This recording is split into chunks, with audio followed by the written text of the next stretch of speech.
hünkârım.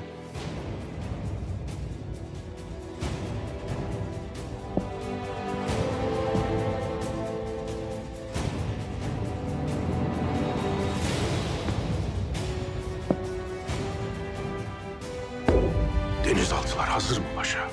Hazırlandı hünkârım. O halde gidip misafirlerimizin akıllarını ayaklar altına alalım. Bizim ölmediğimizi, dimdik ayakta durduğumuzu görsünler.